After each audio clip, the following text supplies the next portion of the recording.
Espero que estén bien. ¿Me escuchan bien, chicos? Buen día, profe. Sí, sí. Bien, muchas gracias. Antes que nada, bueno, antes de comenzar la clase de hoy, si quieren ir dejando sus datos para después verificar la asistencia, recuerden la importancia de estar presente en estas clases virtuales, en la cual después yo voy viendo a cerrar la clase quiénes son los que estuvieron presentes. Por otro lado, quería mencionarles también que durante la semana posterior a la clase presencial pasada, seguramente muchos de ustedes se encontraron con que tenían que cargar nuevamente en el espacio de la plataforma el trabajo práctico número 1.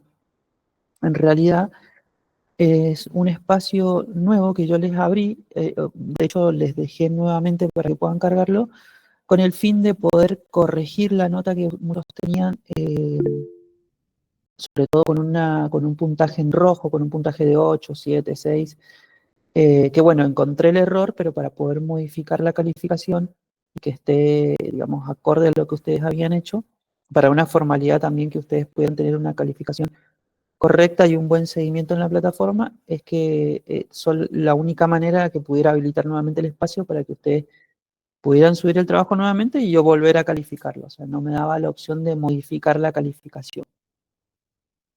Es por esto que muchos de ustedes seguramente se encontraron con que tenían que volver a subir nuevamente esta guía de trabajo práctico número 1. No era nada más que con la finalidad de poder modificar esa calificación y que ustedes tuvieran una nota correcta, digamos, como la que habían obtenido sin que les figurara en rojo y pudieran tener un buen seguimiento.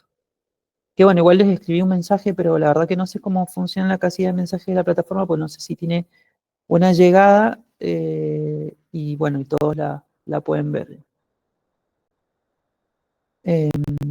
Bueno, eso por un lado. Por otro lado, hoy día, teniendo en cuenta lo que venía la clase pasada, o lo que habíamos iniciado ya la clase pasada, cerrando todo lo que era el temario del recién nacido pretérmino, habíamos iniciado con el recién nacido postérmino, hoy día vamos a finalizar con ese tema en una clase corta, en realidad no planeo explayarme mucho. Y teniendo en cuenta ya este tema, pensaba tal vez ya con este temario cerrar lo que sería, lo que va a englobar, digamos, todo el contexto de temas para nuestro primer examen parcial. Porque si bien nosotros nos queda aún una clase presencial, que va a ser ya de la semana que viene, en donde vamos a iniciar, digamos, a ver un tema nuevo, tal vez no lo alcancemos a finalizar, digamos, antes del primer receso, o sea, antes del receso invernal, y vamos a tener que continuar con ese tema una vez que volvamos de las vacaciones, así que lo vamos a tener que evaluar a posterior. Pero bueno, vamos a iniciar con tema nuevo la clase que viene y tal vez la próxima clase, que será la virtual antes del 11, de la fecha del examen, de la primera evaluación, esa fecha virtual la dejemos para consultas, dudas y análisis y demás de los temas que vayan a quedar ahí colgados para la evaluación, ¿sí? Ya teniendo en cuenta tal vez un espacio de tiempo en el cual ustedes ya hayan, digamos, analizado los temas y puedan tal vez exponer sus dudas y yo las pueda resolver, ¿sí? Teniendo de margen una semana para que ya ustedes puedan rendir con todas las dudas resueltas. En resumen, la idea es que si terminamos el tema, de hecho lo vamos a cerrar hoy día este tema, solamente entraría hasta el examen parcial, hasta lo que vemos hoy día. O sea, el temario de hoy día sería hasta acá lo que va a entrar en el examen parcial, en el primero, digamos. Para que después por ahí no se ríen un poco de que la semana que viene ya empezaríamos con un tema nuevo, pero no lo alcanzaríamos a terminar, ese ya sería posterior la evaluación. No sé si me expliqué, tal vez me enredé un poco, pero bueno, creo que todos entendieron más o menos lo que quise decir. Sí, profe, Lo voy a recalcar igualmente en la clase de presencial, no se preocupe. Bien, eso por un lado. Ya por otro lado, les reflejo nuevamente que la primera instancia de examen parcial de la materia es el día 11 del 6, para que ustedes vayan ajustando sus tiempos. Y por otro lado, antes de iniciar la clase de hoy, me gustaría escuchar un poco, nuevamente dejando un espacio libre, las dudas que puedan tener y que las pueda ir resolviendo para que justamente ustedes no queden con esas dudas y las puedan seguir arrastrando, ¿sí?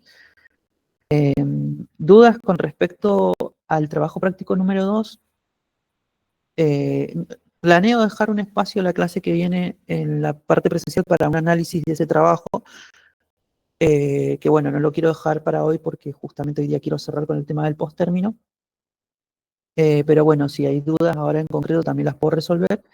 Básicamente la idea es que en todo lo que hemos visto desde el inicio hasta ahora, si hay dudas dejamos este espacio, las resolvemos y si no damos inicio a la clase con el temario de hoy, ya cerrando lo que sería el tema que habíamos empezado la clase pasada. Creo que ya están la mayoría conectados, así que dejo un momento. Si alguno quiere hacer una consulta, la hace y los escucho.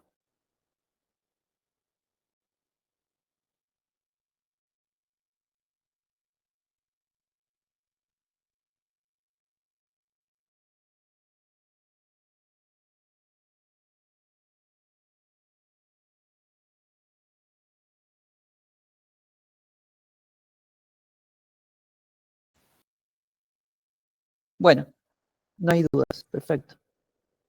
También me di cuenta de que no les compartí el material que vamos a ver hoy día. Les había dejado, digamos, habilitados los links para las clases virtual, pero no les compartí el material. Así que no se preocupen, ni bien terminemos la clase, les cargo el material para que lo tengan también. Vamos a empezar. De nada, vamos a empezar a trabajar entonces con el material ese y vamos a cerrar hoy día con ese tema.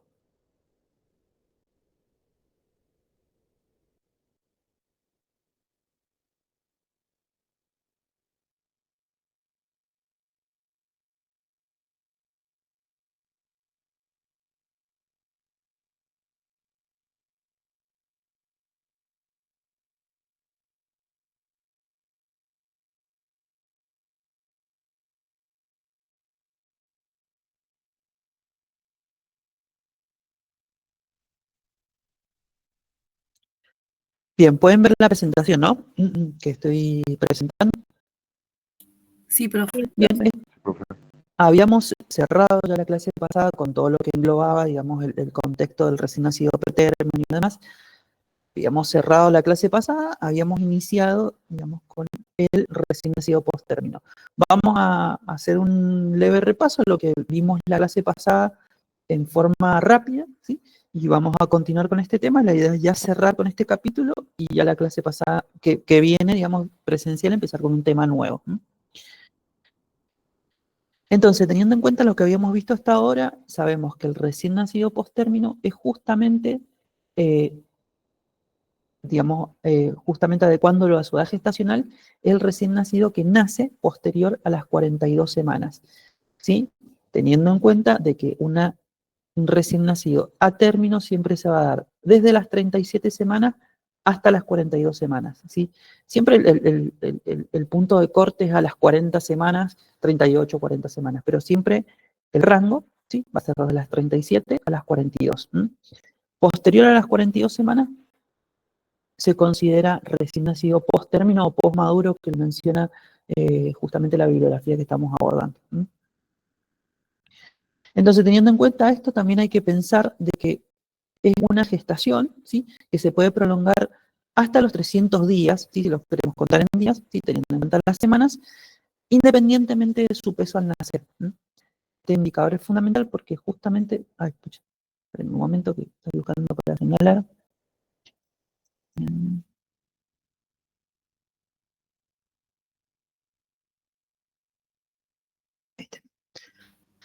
Profesor. Sí. No, nada. Era, si cambiaba, tenía duda acá en el líquido amniótico. Bien, ahí lo charlamos. Independientemente del peso al nacer, ¿sí? Es una variable a tener en cuenta desde el punto de vista del recién nacido posttérmino, porque el recién nacido posttérmino puede nacer inclusive bajo peso, ¿sí? Con algo que se denomina como crecimiento intrauterino retardado, ¿sí? Que es un tema que no lo hemos visto porque en realidad no lo iba a abordar, es más obstétrico, ¿sí? Pero bueno, analizando desde ese punto, tenemos el recién nacido posttérmino que puede ser con un peso adecuado, ¿sí? Bajo peso o con un peso excesivo, ¿sí? Y vamos a ver ese punto. O sea que independientemente de su peso al nacer, siempre que sea posterior a las 42 semanas, se considera un recién nacido post-término. Desde el punto de vista de sus características, suele ser normal, sano, similar a un recién nacido a término. La posmadurez implica una insuficiencia placentaria progresiva y esta, ¿sí?, es su principal causa de complicación, ¿sí?, en el recién nacido posmaduro. Ya vamos a hablar de esto. Y por otro lado, el volumen de líquido amniótico puede disminuir generando maduración pulmonar incompleta. Esa es la duda que tenía una compañera. Sí, profe, mi duda es, Sí. ¿por qué genera maduración pulmonar incompleta si no se supone que ya el feto ya está totalmente desarrollado? Sí, el feto está totalmente desarrollado y si está en una edad gestacional desde las 37 a las 42 semanas estaría acorde, ¿sí?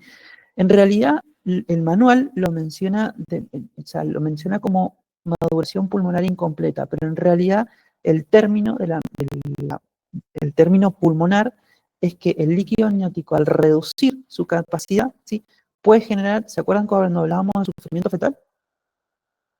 Sí. Bien, el sufrimiento fetal genera liberación del meconio, aspiración meconial, el famoso SAM, y eso va a generar una repercusión pulmonar, generando, entre otras cosas, tal vez un colapso pulmonar, ¿sí? El manual lo menciona como maduración incompleta, pero en realidad a eso quiere llegar con la finalidad. No es que, digamos, el pulmón nace inmaduro como el pretérmino, no sé si se entendió el concepto. O sea, la mayor complicación es esta aspiración del meconio. Sí, que dentro dentro de la complicación de la aspiración meconial, su complicación más severa es la pulmonar, generando colapso pulmonar y por ende una, digamos, una inmadurez pulmonar, porque de hecho la relación que sea en la aspiración, ¿sí?, y la repercusión pulmonar hace de que genere un colapso pulmonar crónico. ¿Se entiende? El manual lo menciona como una maduración pulmonar incompleta que en realidad no está relacionado con la edad gestacional, sino que está más relacionado con la repercusión que pueda tener a nivel pulmonar por la aspiración del meconio. Que bueno, en este caso lo relaciona con la disminución del líquido amniótico.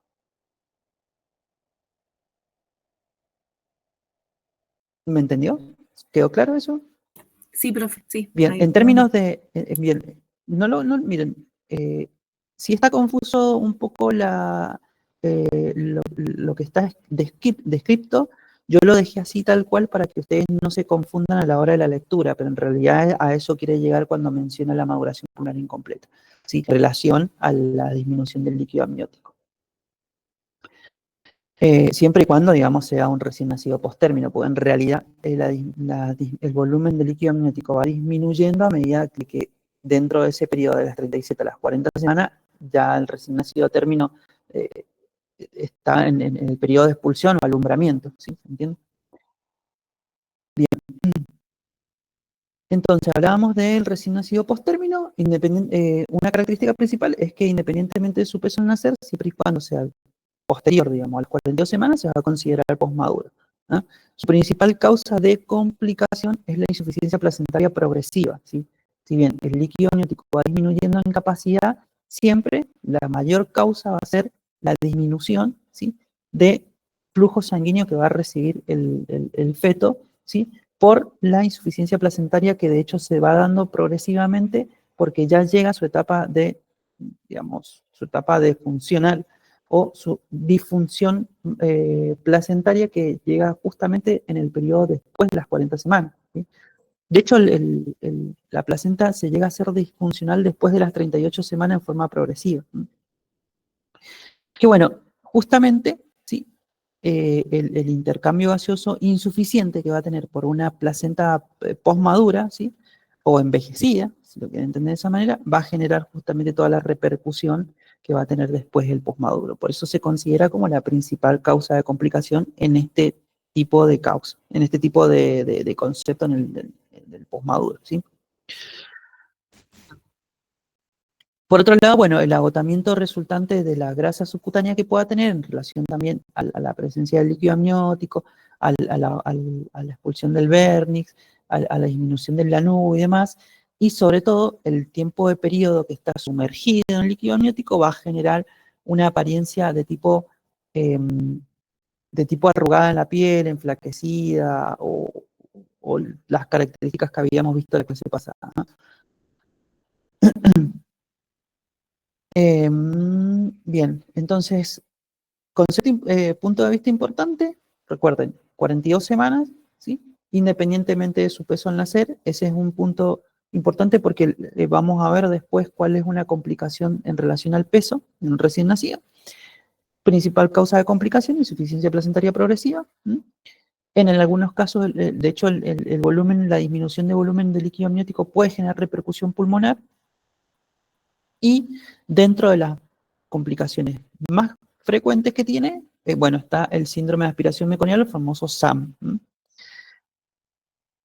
Habíamos visto las características, por lo general decíamos que era el cráneo es normal, pero parece desproporcionado respecto a las restantes dimensiones del cuerpo. Bueno, esperen, es que acá.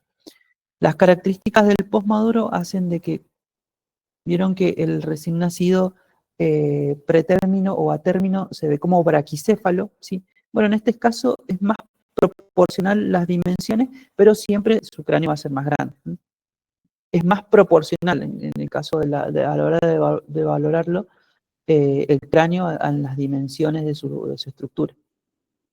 La piel seca y agrietada siempre va a estar presente por la posmadurez, uñas duras y largas, bueno, el pelo abundante, el cuero cabelludo, ¿sí? Sin lanugo, o sea, sí, no en la piel, sino en el cuero cabelludo. La disminución de las capas grasas subcutáneas, el cuerpo largo y delgado, la ausencia de verniz gaseoso, ¿sí? Este cuadro me gusta más porque este cuadro representa, ¿sí?, lo que es la característica a modo de cuadro comparativo, cómo lo voy a tal vez a relacionar con un recién nacido pretérmino. En primer término, bueno, la gestacional se presenta como primer indicador para relacionarlo.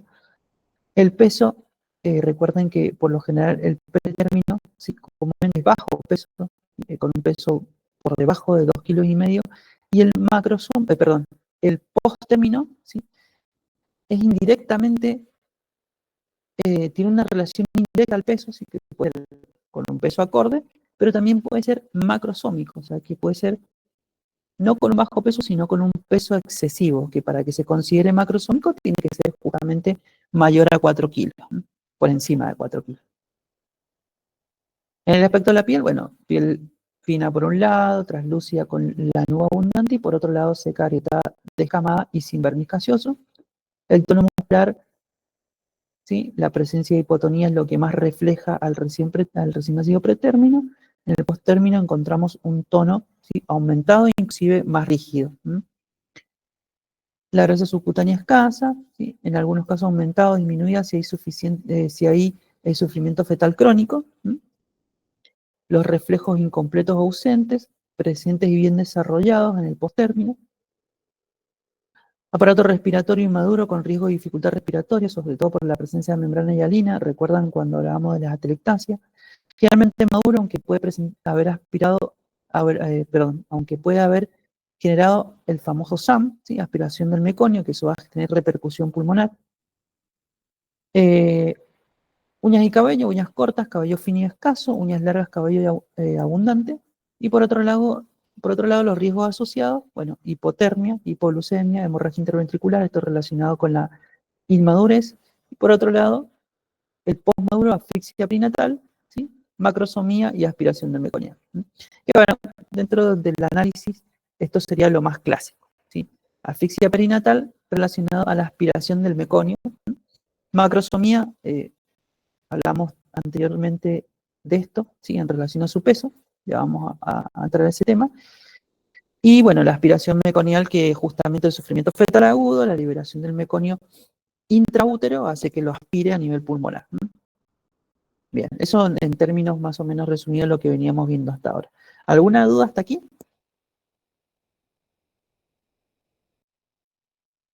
No, profe. Bueno, Bueno, acá hay otro cuadro en donde mencionaba más o menos lo que veníamos charlando. Las complicaciones más frecuentes, el síndrome de aspiración meconial, el famoso SAM, relacionado justamente, ¿sí?, a la insuficiencia placentaria, recuerda. El aporte deficiente de oxígeno, también relacionado a la insuficiencia placentaria. Hipertensión pulmonar, aumenta las presiones pulmonares, también relacionado a eso. Por otro lado, policitemia, hipoglucemia, hipocalcemia, las menos clásicas. Hipoglucemia se presenta casi en todos los recién nacidos.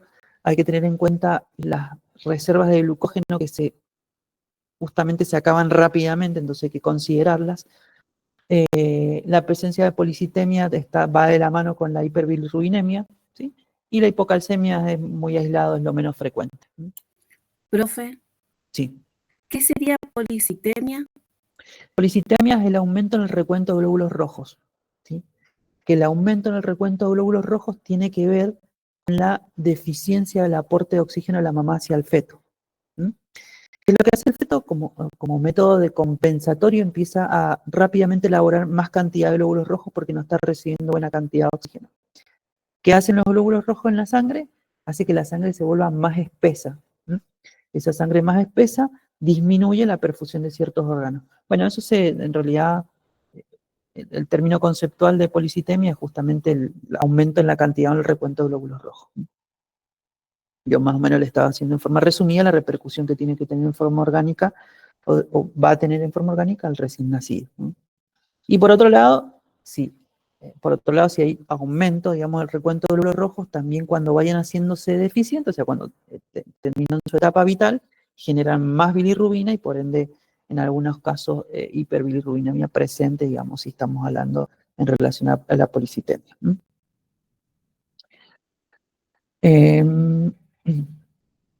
Entonces, sigamos adelante. Entonces, ¿alguna duda con el recién nacido post-término? ¿Cuáles eran las que estaban asociadas al ¿cómo es que se llama? Espera, profe. ¿Al agotamiento placentario? Es- Perdón, se escuchó cortado lo último. Sí, profe, eso. Ah, bien. Lo que queremos evitar básicamente es esto, ¿sí? El síndrome de aspiración meconial. Entonces, el aporte de oxígeno, ¿sí?, es un indicador que va a estar relacionado justamente a la insuficiencia placentaria. Eso, ¿sí?, va a traer como consecuencia que justamente pueda expulsar el meconio intraútero y pueda generar toda la repercusión, como por ejemplo hipertensión pulmonar, discitemia, entre otras cosas, ¿sí? Para que ustedes lo tengan en cuenta y a modo conceptual, y de hecho puede ser a modo de pregunta de examen, la principal causa de complicación en el recién nacido postmaduro es la insuficiencia placentaria, ¿sí? Eso es un punto claro. Capaz que así lo entiendan mejor, porque en realidad todas las complicaciones que va a tener van a venir de la mano justamente con la insuficiencia placentaria. Profe, ¿y esta insuficiencia puede empezar en la semana 38 o siempre es después de la 42? No, se va haciendo en forma progresiva, ¿sí? Justamente se va haciendo insuficiente a partir de la 38 y ya, digamos, si hablamos de un recién nacido a término, debería, digamos, nacer entre las 38 y las 40 semanas como mucho, ¿sí? Cuando es un parto, digamos, vaginal o parto natural, ¿sí?, por lo general la placenta se expulsa, ¿sí?, por las contracciones uterinas una vez que sale el recién nacido. Que bueno, ahí ya, digamos, en términos conceptuales dice que la placenta empieza a generar vasoconstricción, empieza a liberar minerales de calcio, entonces eso hace que se cierren, digamos, los vasos de la placenta y se expulse por las contracciones uterinas. Entonces, desde las 38 a las 40 semanas, una vez que se hace la expulsión del feto, ¿sí?, debería, digamos, terminar la función placentaria. Ahora bien, si posterior a las 40 semanas, ¿sí?, en un recién nacido post-término, ya la placenta se empieza a hacer de forma insuficiente, ¿sí?, porque de hecho termina su vida útil, ¿sí? Ya es una placenta post-madura, se considera. Entonces, básicamente, si lo queremos relacionar a la pregunta que me hizo, sí, a partir de las 38 semanas empieza a ser una insuficiencia placentaria de manera progresiva. Yo justamente les estaba explicando que en esa etapa de 38 a 40 semanas no es que el feto va a recibir menos cantidad de sangre por la placenta, sino que justamente se espera de que en esa etapa el bebé nace y se expulsa también la placenta.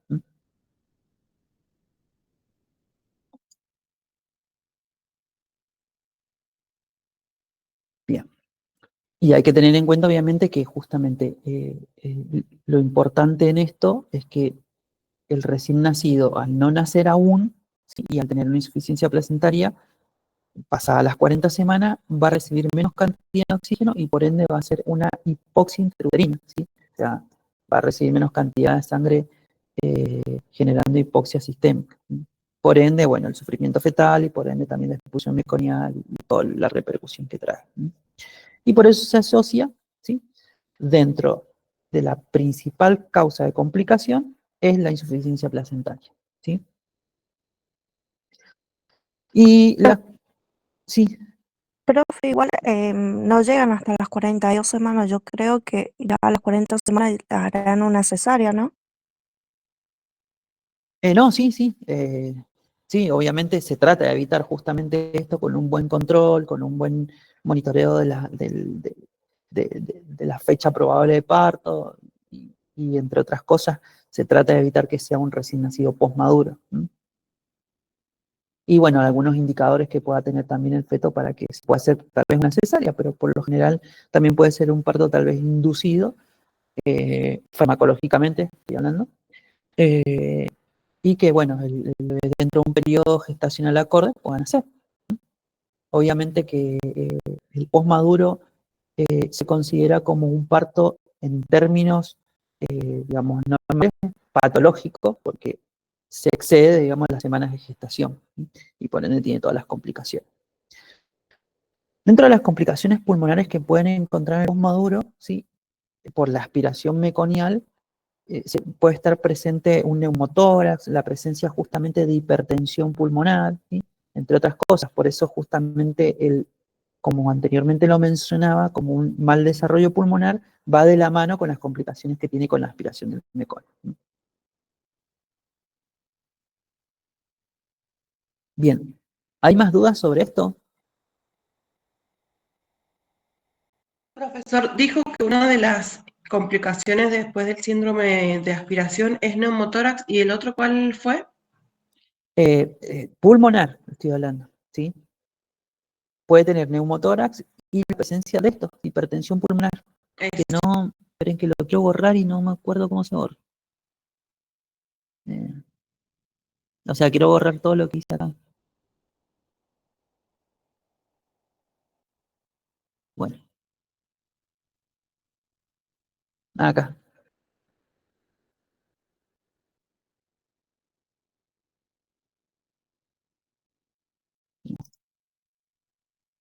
Bueno, ¿alguna otra duda, chicos? No, profe. Ahí está. Profe, si con todo esto del parto respetado y estas nuevas Sí. posiciones, ¿la mamá se puede negar? O sea, ¿puede seguir más de 42? No, porque el niño puede tener riesgo de aspiración mecónica y eso sería lo más grave. O sea, eh, ¿se puede negar a más de 42 semanas? Me preguntó. Claro, a que le induzcan el parto o que le hagan una cesárea. Es que en realidad con los seguimientos obstétricos acorde, o sea, esto va de la mano con los controles, no deberían hacer a 42 semanas. De hecho, una de las principales causas es el mal control en el seguimiento. Profe, una pregunta. ¿La madre tiene contracciones, trabajo de parto, todas esas cosas o está todo No, inhibido? es un indicador también de nacimiento post-término que la disminución de las contracciones uterinas. ¿Mm? O sea, la disminución de la presencia de las contracciones uterinas.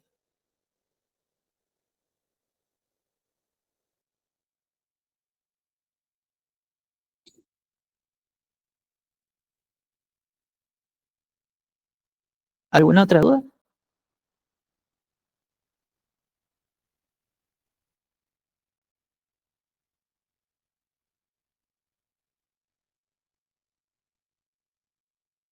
No, profe, por mi parte no.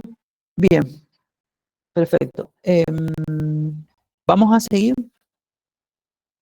con lo que sería el recién nacido macrosómico, ¿sí? Que en este caso es otra característica que puede tener el recién nacido que no tiene que ver con su edad gestacional, ¿sí?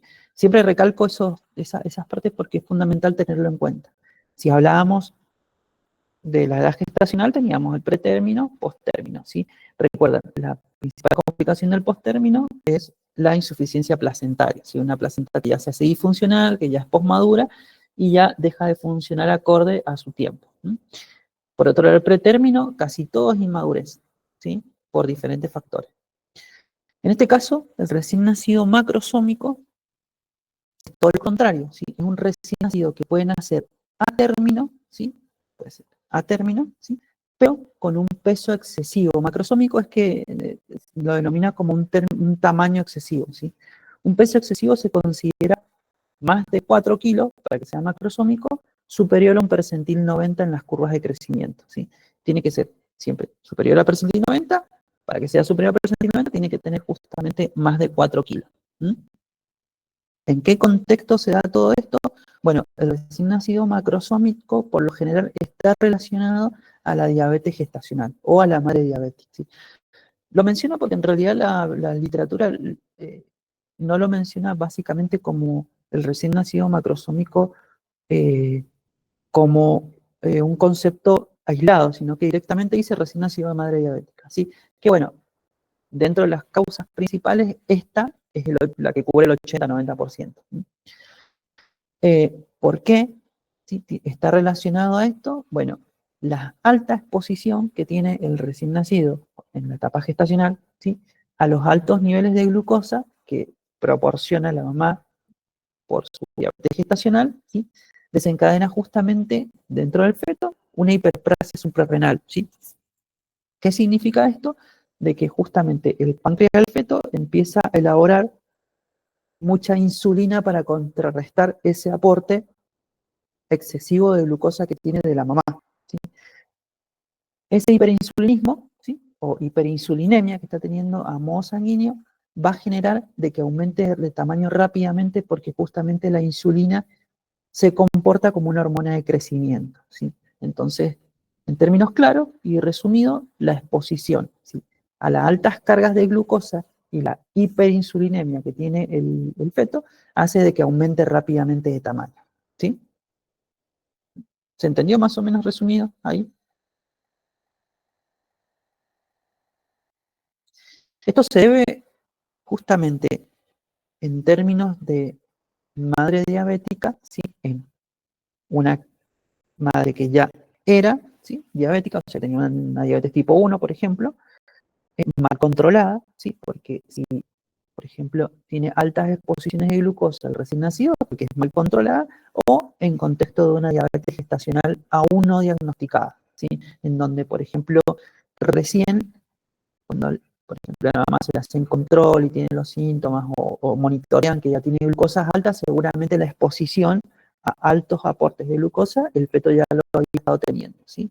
Y por otro lado también va de la mano con relaciones congénitas o, por ejemplo, genéticas, ¿sí? En donde, bueno, ha tenido, digamos, por ejemplo, la mamá, exposiciones genéticas o carga genética en familiares que han tenido, digamos, diabetes, entre otras cosas. Lo más usual, por lo general, es la diabetes gestacional, que es cuando se da justamente durante la gestación. ¿Quedó claro lo del el aporte de glucosa y el hiperinsulinismo y la aceleración del crecimiento y justamente que aumenten rápidamente de tamaño? ¿Sí? Sí, profe, yo tengo una duda. Dígame. El recién nacido pretérmino, Sí. ¿puede tener esta dificultad? ¿Puede ser macrosómico? El recién nacido pretérmino rara vez es macrosómico porque es bajo peso. Y sobre todo, si es pretérmino, porque por lo general no llega a las 37 semanas. El recién nacido, por lo general, macrosómico es a término, ¿sí? O postérmino. De hecho, por lo general, la mayoría de los casos que se presentan son recién nacidos a término, ¿sí? que bueno, nacen con un alto peso, ¿sí? Con un percentil 90. Eso sería, digamos, lo más frecuente en términos de porcentaje. Profesor, una pregunta. ¿Sí o sí está asociado a diabetes? ¿No puede ser genéticamente por tamaño de los padres y todo eso? No, o sea, en este caso, si lo relacionamos con la diabetes, es por la carga por ejemplo, la carga de glucosa y la hiperinsulinemia. Si es genético, sí puede estar relacionado, tal vez, pero es muy raro que supere esto, que sea macrosómico, ¿sí? Porque puede tener, por ejemplo, sacándolo de la diabetes, puede tener padres que tengan, por ejemplo, un síndrome metabólico, ¿sí? En donde está creciendo, ¿sí? Pero por carga hormonal y no por carga, por ejemplo, de hiperinsulinemia, ¿sí? Que bueno, son los más aislados. Por lo general, los casos más frecuentes son estos, de resonancia macrosómico relacionados a la diabetes gestacional.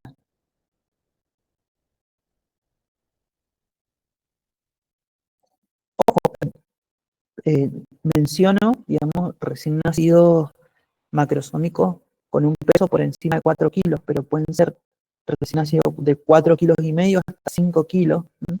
Es bastante grande el tamaño, bastante grosero y por ende las complicaciones que puede tener. ¿Sí? Es por encima, ¿sí? De 4 kilos. Y bueno, acá miren, si ven esta fotografía que puse en modo de imagen, lo que sería un tamaño en un recién nacido macrosómico y un recién nacido con un peso adecuado, digamos, un percentil acorde, los dos a término, ¿se entiende?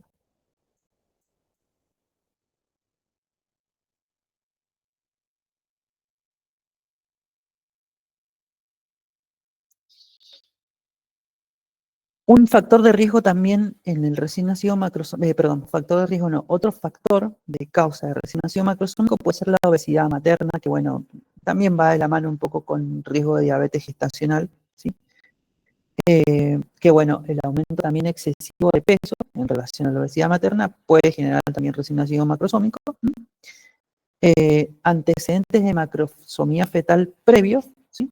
Que haya tenido, digamos, otro nacimiento con macrosomía, ¿sí? Y bueno, y la diabetes gestacional, esos serían los más clásicos. ¿Mm? ¿Cuál es la principal complicación de un recién nacido macrosómico? Bueno, esto, la hipoglucemia. ¿Por qué? Porque el recién nacido macrosómico que está expuesto a altas cargas de glucosa en su etapa gestacional, ¿sí? Una vez que nace, se corta ese aporte, pero no se corta esto, ¿sí? La cantidad, perdón, la cantidad de aporte, la hiperplasia pancreática que está generando una hiperinsulinemia, ¿sí? Descontrolada, ¿sí? En la cual rápidamente consume las reservas de glucógeno y puede generar hipoglucemias severas, ¿sí? Entonces, en términos de complicación, ¿cuál sería la principal complicación del recién nacido macrosómico? Bueno, la presencia de hipoglucemia, ¿sí? ¿Se entendió esa parte? Profe, más o menos. Bien. O sea, esto de la insuficiencia placentaria va a dejar... No, de- olvidémonos de la insuficiencia placentaria. Eso era con el Ah, ok, post-término, ¿sí? ah, En este caso, miren, no va a haber insuficiencia placentaria porque el macrosómico puede nacer a término y de hecho nace a término, ¿sí? Entonces no va a haber insuficiencia placentaria porque va a nacer tranquilo dentro de las 37 y 40 semanas. ¿Mm? Bien, no va a tener insuficiencia placentaria, no va a tener un aporte de oxígeno deficiente, por ende no va a liberar mecón y demás. El único problema que tiene son las altas cargas de glucosa que recibe y por ende su páncreas está elaborando mucha cantidad de insulina, ¿sí? Bien, eso hace que, bueno, aumente groseramente de tamaño por un percentil por encima de 90, ¿sí? Con un peso superior a 4 kilos. Por eso se considera el recién nacido macrosómico, ¿sí? Eso para darle un concepto a lo que es tan grande, digamos. Una vez que nace, ¿sí? ¿Se acuerdan que se corta, digamos, esa cantidad de glucosa que reciba por la mamá? ¿Sí? Sus reservas de glucógeno las consume rápido porque tiene un hiperinsulinismo en la sangre, o tiene hiperinsulinemia, ¿sí? Por las cargas de insulina que rápidamente creó, y eso hace de que su principal complicación pueda ser la hipoglucemia, ¿sí? Entonces, en estos niños hay que monitorear rápidamente sus valores de glucemia, ¿sí? Este es, digamos, en lo que sería una complicación más frecuente. Hay otras más, si estamos hablando de la hipoglucemia. Pero bueno, eso es el mecanismo. No sé si me entendió ahí un poco. Sí, profe, sí. Ahora sí Bien. pasa que lo asocié con lo anterior y se me... Por eso es que les refrescaba, ¿sí?, de que el post-término hablábamos de edad gestacional indirectamente del peso. En este caso, el macrosómico, edad gestacional acorde, pero aumento excesivo de peso, ¿sí? Es por encima de 4 kilos. Bueno, acá yo les puse 4.000 gramos, ¿sí? Pero es 4 kilos en realidad.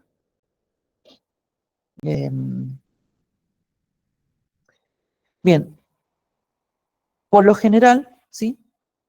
Recuerden, con un percentil en las curvas, o sea, percentil 90 en las curvas de crecimiento, ¿sí?, lo va a considerar, ¿sí?, un recién nacido macrosómico por su aumento de peso desproporcionado, ¿sí?, para su edad gestacional.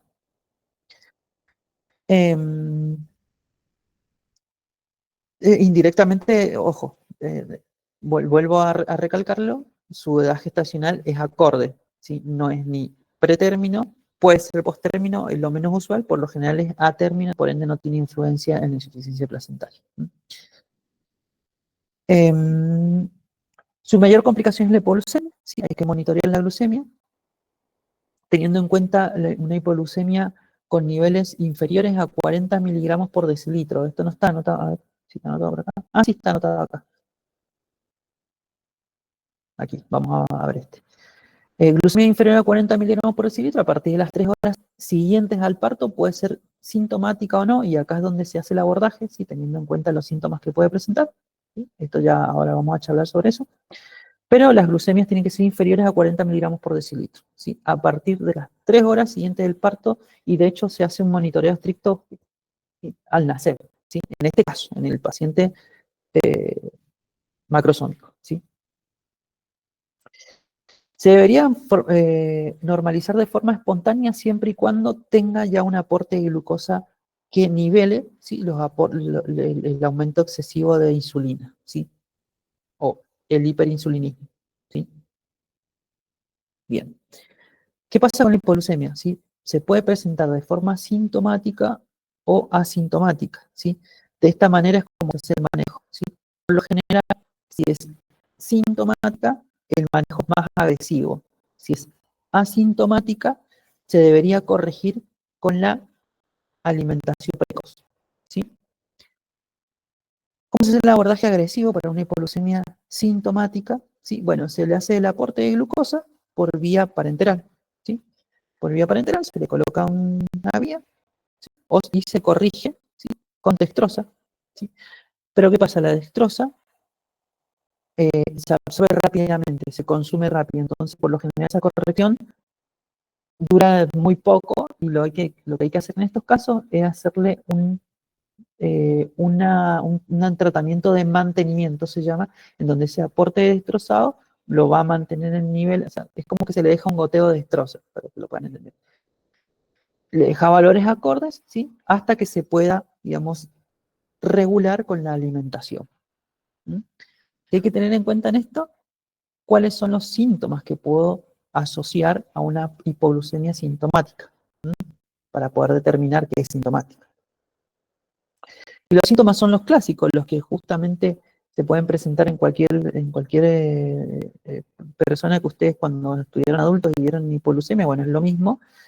¿Qué pasa con el recién nacido pretérmino? Que tenemos que disminuir el riesgo de que presente esto, que es clásico cuando la hipoglucemia es severa, ¿sí?, las convulsiones. De hecho, en los hospitales pediátricos tienen como regla de que cuando entra un paciente pediátrico con convulsiones, monitorearle la glucemia, porque por la hipoglucemia puede hacer convulsiones. O sea, es muy clásico que pueda presentar convulsiones en relación a los valores bajos de glucemia, ¿sí? Y eso es lo que queremos evitar. Por otro lado, bueno, encontramos estupor, diaforesis, hipotonías, rechazo al alimento, que básicamente está más relacionado a la hipotonía y a la disminución del reflejo por la falta de energía o la carencia de energía. Crisis de cianosis, disnea, todo relacionado a la convulsión, ¿sí? Este sería el factor principal, o lo que queremos evitar, ¿sí? ¿Qué hacemos en este caso? Bueno, recuerden, se hacen correcciones, ¿sí? Con dextrosa, ¿sí? O carga de glucosa por vía parenteral, ¿sí? Se hace un tratamiento de mantenimiento y luego se va regulando con la alimentación. Obviamente, si es un paciente que ya tiene presencia de hipoglucemia, recuerden, no se va a hacer una alimentación oral, ¿sí? Se hace alimentación por vía parenteral, lo que habíamos charlado con el prematuro, por sonda orogástrica en este caso. ¿Quedó claro ahí esto? ¿Alguien quiere hacer una pregunta? Si no, sigo avanzando.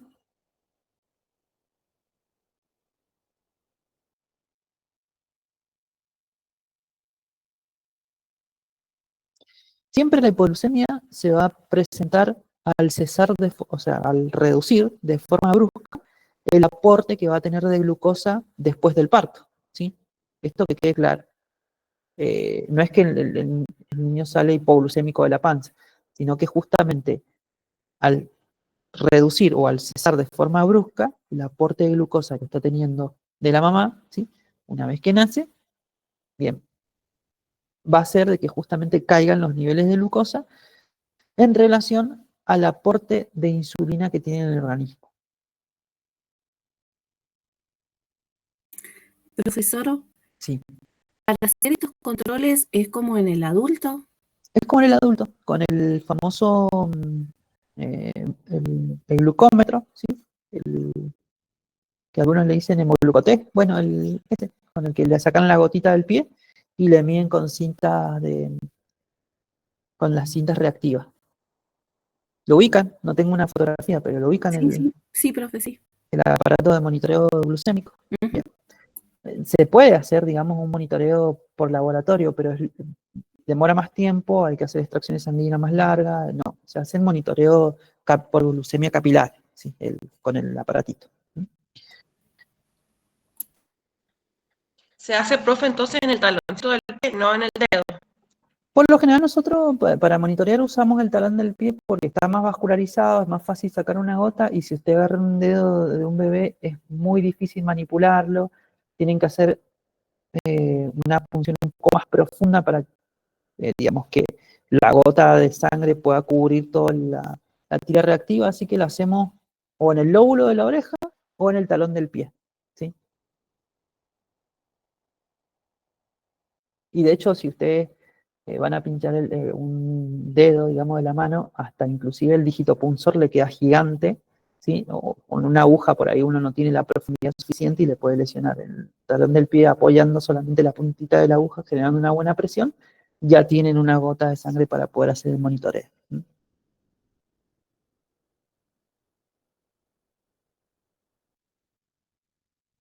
Esto es más que nada, digamos, una maniobra como tip, ¿sí? No es que lo mencione clásicamente donde vamos a hacer el monitoreo. Pero bueno, más fácil, digamos, y a la hora de conseguir, digamos, un buen monitoreo, siempre se prioriza esos dos lugares. Profesor, una pregunta. Sí, En mi familia hubo casos de niños macrosómicos, sí. pero no requirieron nada directamente con la lactancia materna, no sé si se compensaron solo, pero Sí, no, por lo general, miren, la hipoglucemia es una complicación, ¿sí? No, cuando hablamos de complicación, no se considera que pueda estar presente en todos, ¿sí? Tal vez un recién nacido macrosómico se corrige con alimentación y con un buen monitoreo rápidamente lo normaliza de forma espontánea, ¿sí? Pero bueno, en términos de complicación, ante una glucemia baja, tengo que hacer todo lo que mencioné anteriormente. Lo ideal sería que se corrija rápidamente con leche materna, ¿sí? Tratando de justamente iniciar rápidamente la lactancia, ¿sí? Profe, ¿este bebé tiene que ir sí o sí a neo? El macrosómico va a neo, ¿sí? Porque es un neonato, ¿sí? Siempre y cuando necesite monitoreo. Ahora bien, si está en buen estado general y estuvo monitoreado unas horas, se va a su casa, ¿se entiende? y con un buen control a posteriori. Por lo general, para que quede claro, los recién nacidos a término que se quedan en neo es porque necesitan un monitoreo, ¿sí? Ya sea cualquiera la complicación que se pueda presentar o lo que yo pueda estar sospechando que lo quiero monitorear, ¿sí? Ahora bien, si es un recién nacido a término saludable que estuvo unas horas y presentó una adaptación acorde y no tiene riesgo de hipoglucemia ni de hipotermia y inició la alimentación y demás, bueno, se va a su casa con la mamá, como han visto en todos los nacimientos, que por lo general no duran mucho tiempo en el hospital. ¿Sí? Recuerden que las neonatologías no solamente tienen prematuros, sino tienen justamente recién nacidos hasta el mes de vida. Se puede quedar en neo, sí, para un monitoreo glucémico en el caso de que, si se presenta de que el recién nacido macrosómico nace, ¿sí? Y nace hipotónico, letárgico, ¿sí? Con, por ejemplo, temblores o estupor, ¿sí? O, por ejemplo, diaforesis, o sea, y yo lo monitoreo y tiene hipoglucemia presente ya desde el nacimiento, bueno, ahí sí hay que monitorearlo y hacer justamente las correcciones. Bien. De hecho, está asociado la macrosomía, ¿sí? A posterior con síndromes metabólicos o diabetes, ¿sí? En el recién nacido macrosómico. Bien, ¿alguna otra duda con esto?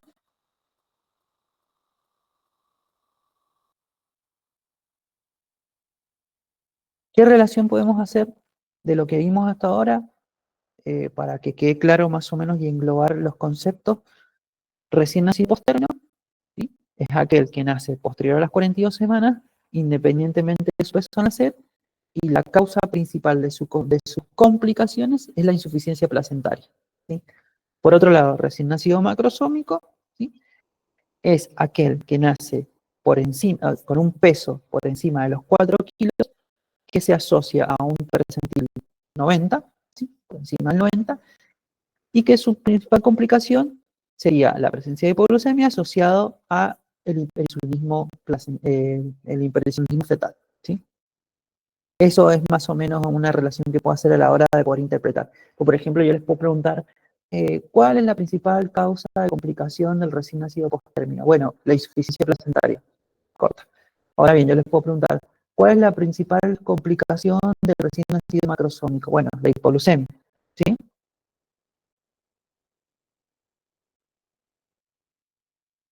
Más o menos así es la idea que quiero de concepto que quiero que tenga.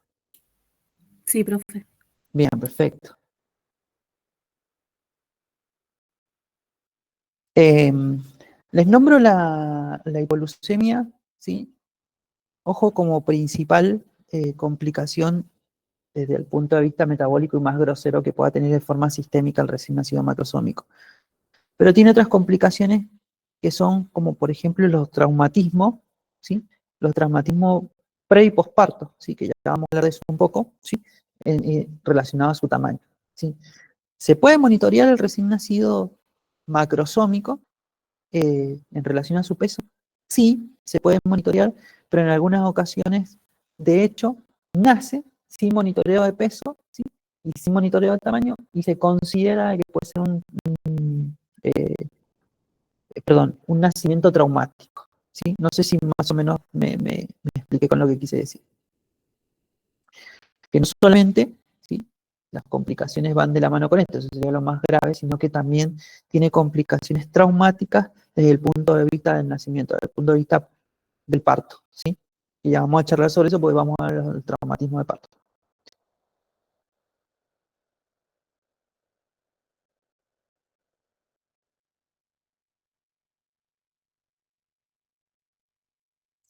Bien, ¿alguna otra duda?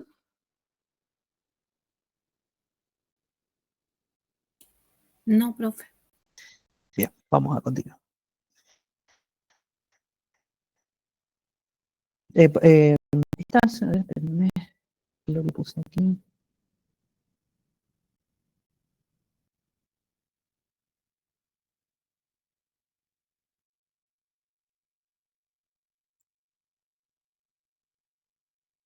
Estoy tratando de encontrar porque es un video en realidad que muestra las características del recién nacido macrosómico, que también una de las características es el tamaño del cordón umbilical, por la exposición, digamos, bueno, hablábamos de la insulina como hormona de crecimiento, bueno, lo mismo pasa en el cordón umbilical y quería que lo vieran acá, justamente por el tamaño del bebé, pero no encuentro para reducir. En un momento que lo voy a achicar, a ver. Ah, acá está. Es un video corto en donde va a mostrar las características de un recién nacido post-término que lo pueden asociar rápidamente a lo que sería el tamaño de un bebé con un peso de 2,5 kilos, 3 kilos. Uno lo ve como un bebé gigante, que básicamente sí son como bebés gigantes, ¿sí? En todo sentido. Por eso el tamaño del cordón umbilical, no sé si lo alcanzaron a ver. Un poquito logro para atrás. Ahí, ¿ven?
Bueno, básicamente el video es medio largo ahora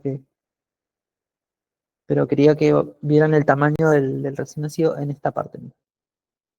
Una vez que ya lo tiene estabilizado,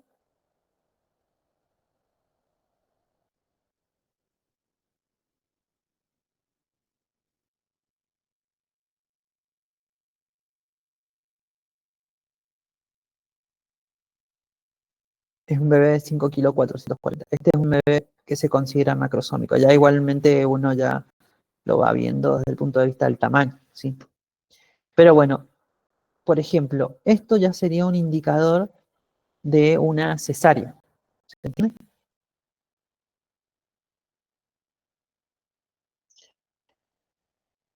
¿Por qué una cesárea? Porque puede tener riesgo de traumatismos, ¿sí? De traumatismos obstétricos se llaman, ¿sí? Que puede ser riesgoso para la mamá como para el bebé, ¿sí? Puede generar hemorragias, sangrados, parálisis braquial, por ejemplo, en el recién nacido, traumatismo, entre otras cosas. Lo que queremos evitar justamente es que se produzcan este tipo de complicaciones en el traumatismo obstétrico, por ende, una de las indicaciones, en este caso relacionado a la cesárea, bueno, es justamente un recién nacido macrosómico.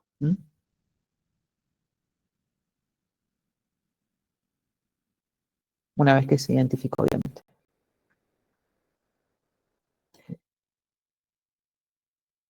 Bien, ¿lo alcanzaron a ver un poco? Sí, profe, esta cánula que se le ve ahí arriba amarilla Sí. es oxígeno. Sí, es una tubuladura como las que usan para conectar las mascaritas, que básicamente le está dando un... ¿Saben por qué en algunas ocasiones se utiliza, digamos, un mínimo aire de oxígeno por más que no desature un bebé?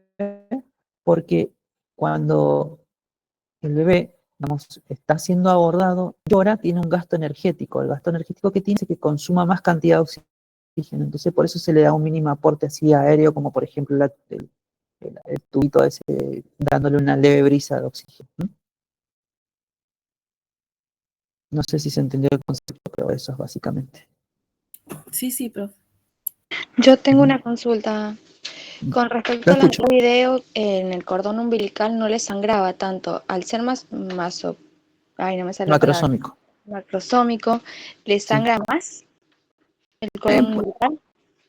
No, noté que haya sido, por lo general los capilares no aumentan de tamaño, sí, digamos, lo que aumenta es la superficie, ¿sí? Del cordón umbilical.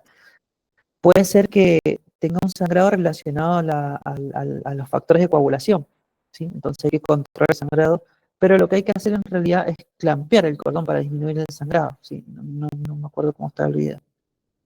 Pues se clampea por debajo y se corta en el medio, ¿sí?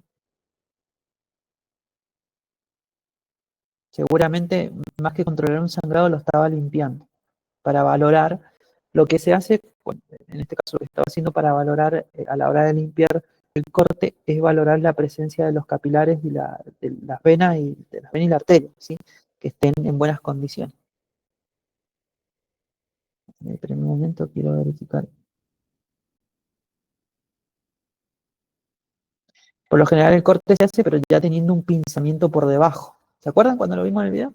De hecho, miren, a ver, creo que ya hay por aquí, ya está el pinzamiento con el corte de cordón que hizo en forma excesiva y solamente está haciendo una limpieza. Como una, si ustedes lo pueden considerar como una curación plana, digamos, ¿sí? Más que control de la hemostasia. No sé si quedó claro, perdón. Sí, muchas gracias. Bien. Sí hay que considerar, recuerden, siempre en todo recién nacido, hay que considerar, ¿sí?, de que pueda tener hemorragias. Entonces, ¿qué debemos hacer en ese caso? Rápidamente la colocación de la vitamina K. Saliendo del tema que venimos viendo hasta ahora, vamos a introducirnos en algo aislado, ¿sí?, pero que está presente también en el recién nacido, como lo es el síndrome alcohólico fetal, ¿sí?, que no es más que la exposición, ¿sí?, a la presencia de la toxicidad, por ejemplo, en este caso por el etanol, ¿sí?, desde la mamá, ¿sí?, hacia el feto. Que bueno, se presenta con algunas complicaciones, pero lo puedo, ¿sí?, identificar con las fases que tiene, características que tiene el recién nacido. Para esto hay que tener en cuenta que el etanol, en un momento que estoy buscando esto, es teratógeno. ¿Sí? ¿Qué significa esto? Que influye básicamente durante, ¿sí?, la gestación hacia el bebé, ¿sí? El bebé y el feto son susceptibles a la toxicidad de esta sustancia a lo largo de toda la gestación. No obstante, las anomalías pueden variar según, ¿sí?, esto es importante, el momento de exposición, la cantidad ingerida y la existencia de factores de riesgo como susceptibilidad genética o escasa ingesta calórica, ¿sí?, por parte de la mamá, recuerden. Que por lo general la mayor cantidad de complicaciones o la exposición al etanol se da cuando la mamá aún no sabía que estaba embarazada y consume alcohol, ¿sí? Bien. Y de hecho, es más agresivo aún cuando se da la exposición dentro del primer trimestre, justamente es esa etapa, ¿sí? Porque dentro del primer trimestre se da algo que se llama organogénesis, que lo menciona la literatura. La organogénesis es justamente la formación de los diferentes órganos del feto, ¿sí?, en forma resumida. Entonces, si la exposición al etanol o el teratógeno fue dentro del primer trimestre, ¿sí?, dentro de las primeras semanas, por ejemplo, va a ser aún más agresivo justamente por esta etapa que está recibiendo el feto, ¿sí?, o está desarrollando el feto. Las características, y a esto se le asocia también a la poca ingesta calórica que pueda tener la mamá, ¿sí?, en este caso. Por lo general, ¿sí?, tiene efectos nocivos que inclusive lo voy a ver en las características una vez que nace el recién nacido, ¿sí?, en su facie, ¿sí?, en su rostro, en su cara, ¿sí?, que por lo general suelen tener una facie sindromática, ¿sí?, que se denomina síndrome alcohólico fetal, y lo veo, ¿sí?, expuesto en su rostro, como por ejemplo, con características como por ejemplo, la falta del filtrum borrado, o sea, no tienen el pliegue por debajo, o el pocito que ustedes ven por debajo de la nariz, del puente nasal, ¿sí? Tiene el labio superior chato o fino, ¿sí?, la presencia de microcefalia, ¿sí?, un puente nasal hundido, ¿sí?, aquí, ¿sí?, puente nasal hundido, hendiduras palpebrales estrechas, estas de aquí, que se ve medio achinado, la fascia, ¿sí? Bueno, hablamos ya de la nariz plana y el filtrum borrado. Estas características que ven acá, espérenme que las quiero borrar. Aquí, son las características de un recién nacido con exposición, ¿sí?, al etanol o síndrome alcohólico fetal. ¿Se entendió más o menos hasta ahí?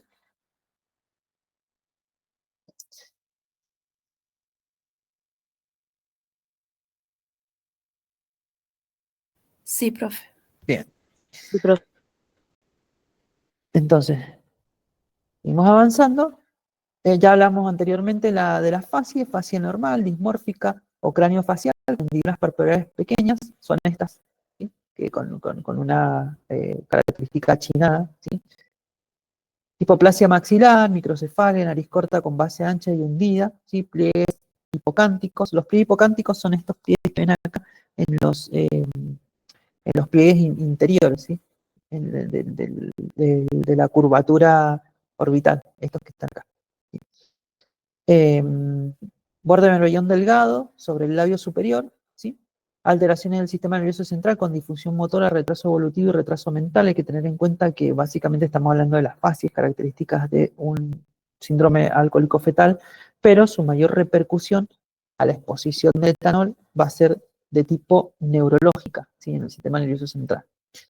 Disfunción motora fina, retraso evolutivo, retraso mental, retraso psicomaurativo, retraso del desarrollo, entre otras cosas. Por otro lado, también está presente el retraso de crecimiento intrauterino, que tiene que ver con un recién nacido bajo peso, ¿sí? Hipotonía, malformaciones cardíacas renales, entre otras cosas. El recién nacido puede experimentar entre las 6 y las 12 horas después del nacimiento, algo que se denomina como síndrome de abstinencia alcohólica, ¿sí?, en donde encontramos la presencia de temblores, convulsiones, llanto excesivo agudo, sudoración, irritabilidad, estimulación, falta de alimentación, disminución de los reflejos de la alimentación, tanto de la succión como de la deglución, y en estos casos con repercusión en el aumento ponderal, ¿sí?, de su crecimiento, o sea que en la ganancia de peso, ¿sí? ¿Cuáles son las complicaciones? Bueno, van de la mano según la exposición que tenga a la hora de, hablando en este caso de la sustancia, del etanol, ¿sí? Teniendo en cuenta que los efectos del alcohol sobre el feto están directamente relacionados con la cantidad de alcohol ingerida por la madre, bueno, la bibliografía menciona que consumir 20 gramos por día se asocia a una reducción de 225 gramos en el peso del recién nacido, ¿sí? Esto está relacionado con esto.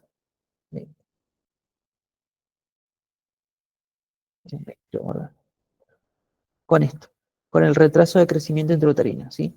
Con el famoso retraso o CIRS, ¿sí?, que es el retraso de crecimiento intrauterino retardado, ¿sí?, que tiene que ver justamente con la exposición del etanol. Por eso lo relaciona que dependiendo la cantidad o la ingesta que consume, las malformaciones que puede tener y el bajo peso que puede tener, ¿sí? La ingesta de 40 gramos al día incrementa el riesgo de malformaciones y abortos espontáneos, y entre otras cosas. Si el consumo aumenta a 60 gramos por día, es probable que el recién nacido presente un cuadro denominado fetopatía alcohólica. ¿Saben lo que es una fetopatía? ¿Sí? La fetopatía es la insuficiencia hepática, ¿sí?, como por ejemplo una insuficiencia hepática en el adulto, que se denomina, por ejemplo, una cirrosis hepática, una hepatitis. Bueno, en el caso del feto se llama fetopatía, ¿sí? El riesgo es mayor cuando la exposición se da a partir del primer trimestre, esto lo hablamos recién, ¿sí? El primer trimestre justamente donde se da la organogénesis, ¿sí?, que era el desarrollo de los órganos, ¿sí?, en la parte embrionaria. En este caso, la ingestión del tóxico aumenta la incidencia de CIRS, lo hablamos recién, el crecimiento intrauterino retardado, ¿sí?, que justamente tienen un mal desarrollo, una mala ganancia ponderal del peso y por ende del crecimiento, y por ende nacen bajo peso y con un mal desarrollo de crecimiento.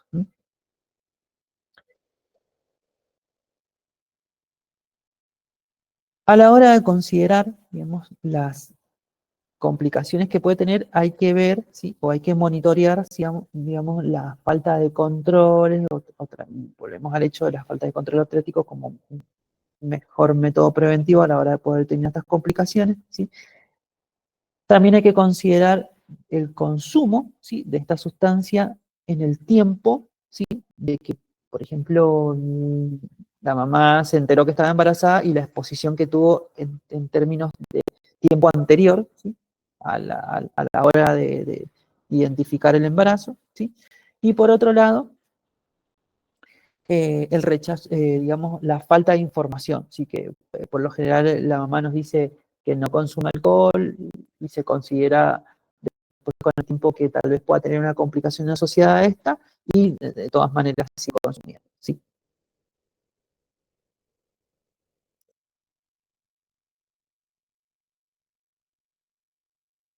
En términos generales, las complicaciones van desde una dificultad respiratoria relacionada con el parto pretérmino, porque justamente el consumo de cualquier sustancia durante la etapa gestacional se considera como una indicación de parto pretérmino o un recién nacido pretérmino, porque es una de las causas también. El consumo de sustancias, charlamos cuando vimos esto, lesión neurológica severa, ¿sí? Porque justamente si el etanol atraviesa la barrera placentaria, ¿sí? También atraviesa la barrera neurológica, entonces llega, digamos, al cerebro y genera complicaciones neurológicas en el recién nacido, ¿sí? La hematoencefálica, esa es la del cerebro, ¿sí? La barrera hematoencefálica. La epiglotis blanda tráquea pequeña, ¿sí? Esto ya hablamos de malformaciones, ¿sí? Deficiencias inmunológicas, pérdida de la audición, dificultad en la alimentación, paladar hendido. El paladar hendido puede ser los famosos FLAP, no sé si han escuchado, o labio leporino, ¿sí?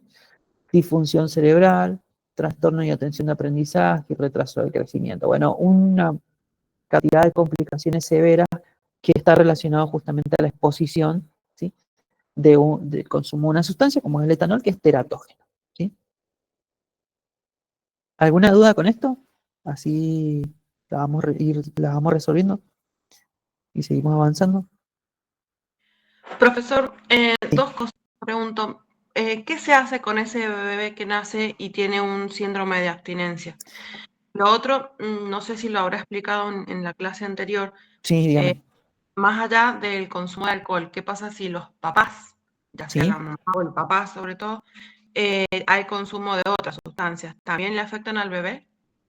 Sí, de hecho, bueno, si ¿O hablamos puede tener riesgo de aborto?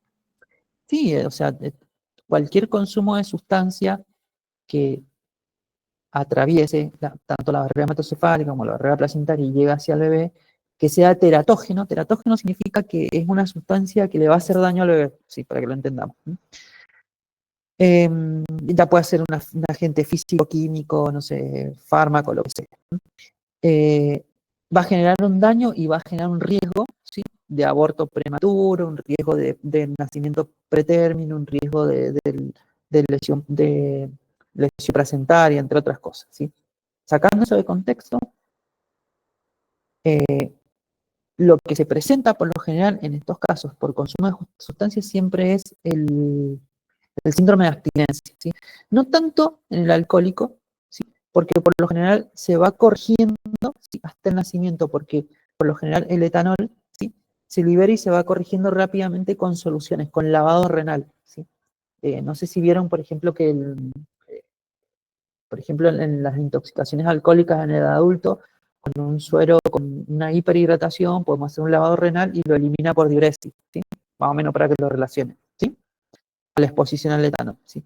Las repercusiones son más neurológicas y de crecimiento y desarrollo, ¿sí? O de malformaciones. Bien, eso por un lado, ¿sí? Ahora hay sustancias que generan daño mayor, ¿sí? A nivel neurológico y quedan en el organismo y generan mayor síndrome de abstinencia. Que bueno, vamos a llegar a ese tema, pero por ahora estamos viendo esto. Y ahí les digo cómo es el manejo. Pero bueno, todo consumo de sustancia, utilización de fármacos o cualquier agente químico que sea teratógeno va a tener un daño y va a tener complicaciones que puedan producir, por ejemplo, como mencionaba recién usted, un aborto espontáneo, ¿sí? No solamente, por ejemplo, sustancia, etanol y demás, pueden ser tal vez un fármaco por ejemplo, un fármaco que la mamá toma porque es epiléptica y nunca mencionó en los controles que tomaba ese fármaco y se empezaron a producir complicaciones y bueno, justo en algún momento dijo yo consumo esta pastilla y bueno, y ahí venía el problema. Entonces también hay que tener en cuenta a la hora de hacer la evaluación, ¿sí? Perdón, una entrevista, tener en cuenta todos esos puntos fundamentales. Bien, sacando el síndrome alcohólico fetal, vamos a otro punto que es el hijo de madre adicta, ¿sí? En este caso hablando de sustancias de drogas, ¿sí? La mayoría de las embarazadas adictas no practican controles prenatales, por lo general, ¿sí? Tienen además otros problemas de salud como por ejemplo la desnutrición, son bajo peso, ¿sí? No tienen buena ganancia de peso, eso tiene repercusión fetal, ¿sí? Anemia o infección, entre otras cosas. El neonato puede nacer con dependencia fisiológica de la sustancia. ¿Se acuerdan que hablaba que por lo general, independientemente de la sustancia, genera más dependencia fisiológica, más enfermedad de abstinencia que, por ejemplo, el etanol? Porque muchas drogas atraviesan, y esto es lo que hablaba recién, la barrera placentaria. Pueden producir síndrome de abstinencia, que es lo más severo, anomalías congénitas, ya que algunas drogas como la cocaína, por ejemplo, tienen efectos teratógenos, anomalías congénitas como malformaciones estructurales del corazón, neurológicas, entre otras cosas. El abuso de sustancias, igual que otras sustancias sociosanitarias, es la consecuencia final de diferentes alteraciones de ámbito social, familiar, psicológica, sanitaria, educacional y personal. Como para una introducción. Características, por lo general, suelen ser neonatos prematuros, porque las complicaciones que van teniendo justamente en toda la etapa de gestación por la exposición a la sustancia, ¿sí? Cualquiera sea, va a generar esto, ¿sí? Un crecimiento intrauterino retardado, el recién nacido va a estar bajo peso para su edad gestacional y por lo general van a nacer prematuros, con un elevado riesgo de padecer infecciones y presentan el doble de mortalidad perinatal que la que se da en el recién nacido normal, ¿sí? Relacionado a las malformaciones, relacionado al síndrome de abstinencia, relacionado a la ganancia de peso ponderal, porque por lo general un recién nacido que tiene síndrome de abstinencia no se alimenta, tiene rechazo al alimento, ¿sí? Y a esto se le suma de que tiene dificultad en los reflejos. Profesora, Sí. ¿cómo cómo lo exterioriza a este síndrome de abstinencia? ¿Cuáles son los síntomas? Ahora vamos a llegar a eso, porque lo vamos a ver también en este apartado. Okay. Las complicaciones, como la prematuridad, es la primera que se presenta y la primera que hay que tener en cuenta. Bueno, el bajo peso al nacer y el crecimiento intrauterino retardado va de la mano, ¿sí? Con esto. El síndrome de abstinencia es la complicación más frecuente a la hora de manejarlo una vez que el niño nació y relacionado también a la ganancia de peso ponderal y el desarrollo. Bueno, las malformaciones congénitas que pueden estar presentes, como polidactilia, malformaciones cavitarias del corazón, bueno, un montón que no la vamos a hablar ahora. ¿Se acuerdan que anteriormente hablábamos de la fascia del síndrome alcohólico fetal? ¿Sí? Bueno, esta fascia es característica solo de este síndrome, pero no es característica del síndrome del consumo de sustancias, ¿sí? O sea que puede ser como una fascia sindromática totalmente diferente o puede tener una fascia sindromática parecida al alcohólico fetal. Riesgo de muerte súbita, ¿sí? Por desarrollo neurológico o alteración neurológica, ¿sí? Y por malformaciones del árbol traqueobronquial, por ejemplo, y problemas de crecimiento, desarrollo y trastornos de aprendizaje. ¿A dónde vamos con esto? Bueno, al síndrome de abstinencia. Ahora vamos a charlar sobre esto. El síndrome de abstinencia se da, ¿sí? Justamente al corte, ¿sí? De la exposición que tiene el recién nacido en relación a la sustancia. Se denomina SAF como síndrome de abstinencia fetal, ¿sí? Se puede experimentar entre las 6 y 12 horas después del nacimiento inclusive.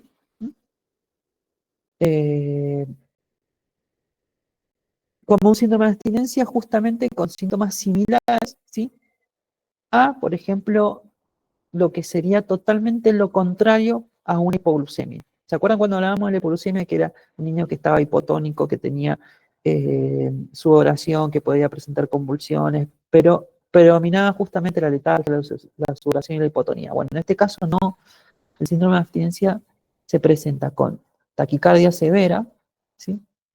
Taquipnea, irritabilidad, que la irritabilidad está muy presente porque son bebés que lloran, no calman con la alimentación, de hecho tienen rechazo a la alimentación, es un llanto inconsolable, no calman con medidas de contención, bien. Es un llanto irritable sobre todo nocturno en el día, bien. Hipertonía, ¿sí?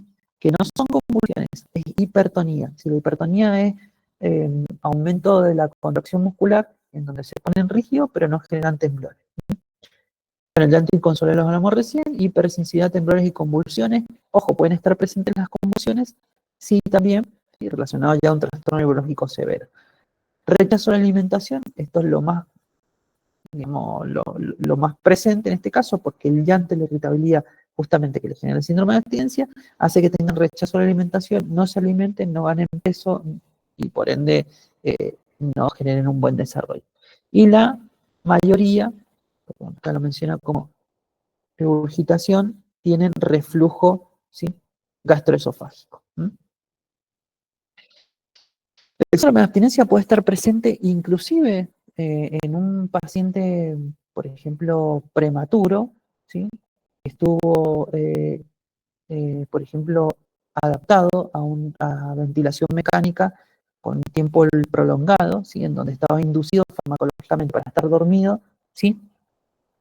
Y en el tiempo de corte o desacoplamiento de la ventilación mecánica, también puede estar presente el síndrome de abstinencia, ¿sí? ¿Cómo se maneja el síndrome de abstinencia? Bueno, farmacológicamente. Hay fármacos, ¿sí? Que se utilizan para tratar el síndrome de abstinencia y que el niño esté más tranquilo, ¿sí?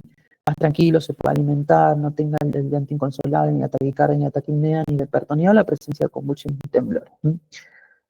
Y por ende también controlar, ¿sí? De que, digamos, la fuente, de que la mamá no esté consumiendo sustancias, de que no genere lactancia materna y en forma vertical le esté administrando otra vez la sustancia. Eso también va a la redundancia que hay que tener en cuenta, ¿sí?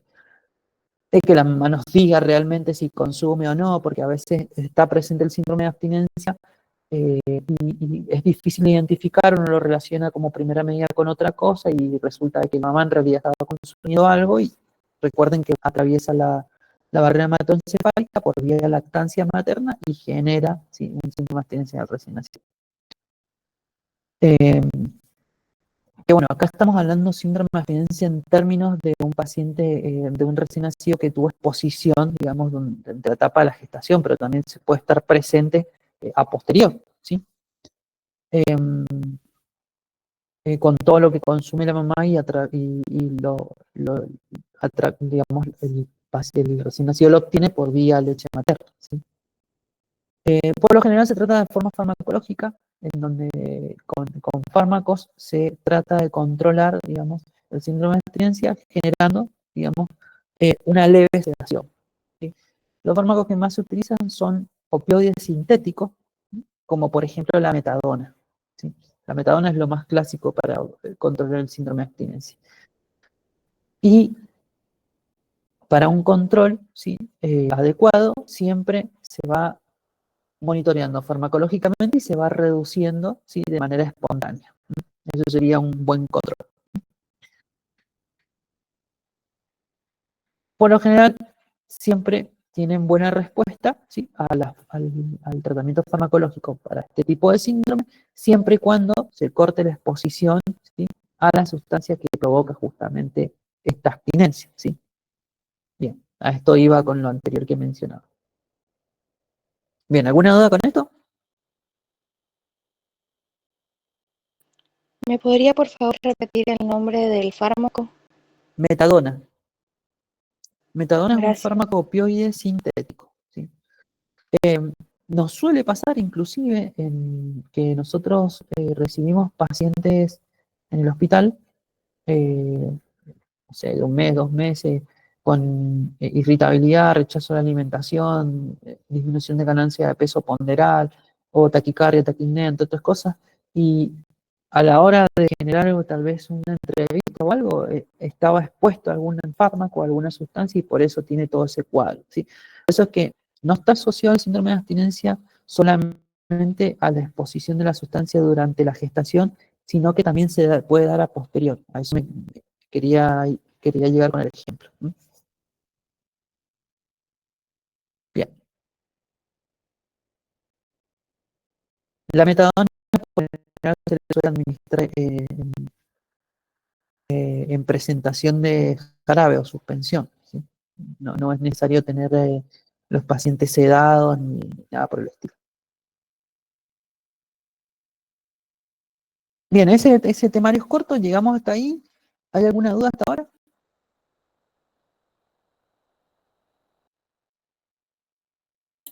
Profe, en estos casos donde la mamá consume, si sigue consumiendo, ¿también se la medica? ¿O es solo el tratamiento con el bebé? No, primero se corta, digamos, la lactancia materna, ¿sí?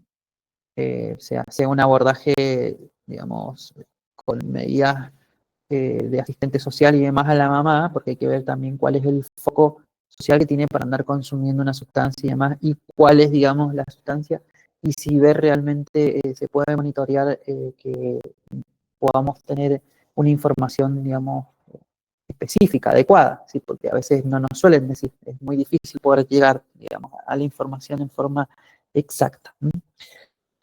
Si un paciente que está recibiendo por vía leche materna, ¿sí? Se corta la alimentación, ¿sí? Y se trata, digamos, el síndrome de abstinencia y se empieza a administrar leche materna en forma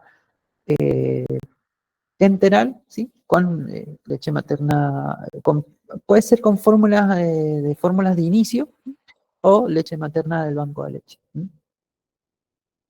La mamá, por otro lado, sí se puede tratar, digamos, pero por lo general el abordaje primero es más de asistencia social, psicológica, entre otras cosas, y hay que ver también si se puede llegar, digamos, a la información específica de cuál es la sustancia de consumo, entre otras cosas, ¿sí? Porque no todas las sustancias tienen, digamos, si bien todas producen el síndrome de abstinencia, menos el etanol, en pocas proporciones, sí, dependiendo de la sustancia, es tal vez la repercusión orgánica que pueda tener. Entonces hay que hacer un interrogatorio bastante delicado y es muy difícil poder llegar a la información exacta. Es todo un abordaje con especialistas eso. Pero sí, en algunas ocasiones es muy difícil identificarlo porque cuando un paciente se presenta con este cuadro y no tiene antecedentes referidos, ¿sí? Hay que buscar un montón de focos, ¿sí? Y luego, por último, cuando se descarta todo, se puede llegar, digamos, al consumo de sustancia, que inclusive se puede determinar con una muestra de orina. Nosotros tomamos una muestra de orina de un recién nacido o de un paciente pediátrico, lo mandamos a un laboratorio, pedimos tóxicos en orina, describimos el tóxico que queremos identificar y ahí nos sale, digamos, tanto, por ejemplo, como benzodiazepina, cannabinoides, bueno, un montón de tóxicos, entre otras cosas que podemos determinar por intermedio de la orina. Ese sería tal vez un método diagnóstico a la hora de sospechar tal vez de que el cuadro que presenta el paciente pediátrico de irritabilidad, de rechazo a la alimentación, no está asociado con algo, con una enfermedad específica, sino que tal vez por el consumo de forma transversal de alguna sustancia. La cocaína, perdón, también se puede determinar por la orina. Bien. ¿Dudas? ¿Consultas?